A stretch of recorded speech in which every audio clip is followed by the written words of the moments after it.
Emil, Mr. Clutch, þetta loka skot, byrjum bara þar. Það var eiginlega, ég mista hann eiginlega, ég greip hann sko, þú veist, þurfti aðeins aðlaga. Svo sett ég hann onni, þú veist, það var bara, ég veit ekki, maður er ekkert að hugsa, maður er bara búinn að æfa fyrir þetta og setja þetta onni.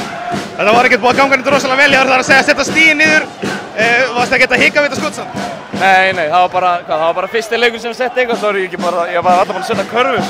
Búinn að vera bara líka ragur og búinn að hafa svolítið áhrif á mig sóknarlega um leiði verið að klikka og svona verður maður að hika í öllu, en gott að geta sett þennan, það skiptir öllu. Þetta innvíð er búið að vera eiginlega hálf rosalegt, gott að taka þetta út, klára þetta núna.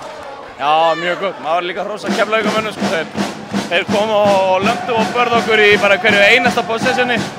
Ekkert smá, þú veist, orku sem þetta tekur úr manni sko, að vera, þú veist, hvert einu sem að vera ekki en tegin, það var bömpað sko, maður sko mikið kredd á þá. Það er bara hrikalega ánægður með liðið okkar að klára þetta. Leikurinn í dag, þeir eru ekki að fá stig á bekknum fyrir henni í þriðja leikludag, en þá líka mæti Breki Gylfason. Hversu miklu munar að hafa nóga gæjum á bekknum? Það munar þvílíku sko, og eins og ég segja, bara eins og ég líka, við vorum allir svolítið rægir í fyrra áleik. Breki kom og var frábær í seinna leik líka, við vorum bara að spila geggjaða vörn, hann hefur komið á double-team á réttum tímum og þeir eru að missa bolta og vörnin í fjórleik var bara fullkomin, við verðum að segja það bara. Þetta einvið, þú og Gummi Jóns eru búin að vera mikið að berjast, er búin að vera gaman? Já, það er alltaf gaman að berja sko og maður virðir þá að sjálfsögðu sko, þetta eru alvöru gæjar og þeir láta ekki það yfir sig sko.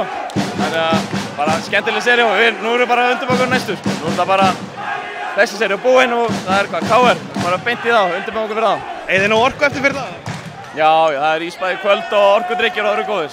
Þú varst ekkert búinn að banda sumarbústaðum páskana? Nei, heldur betur ekki, ég hef með engin plön að æfa páskana sko. Og ég ætla mér ekki neitt annað en það.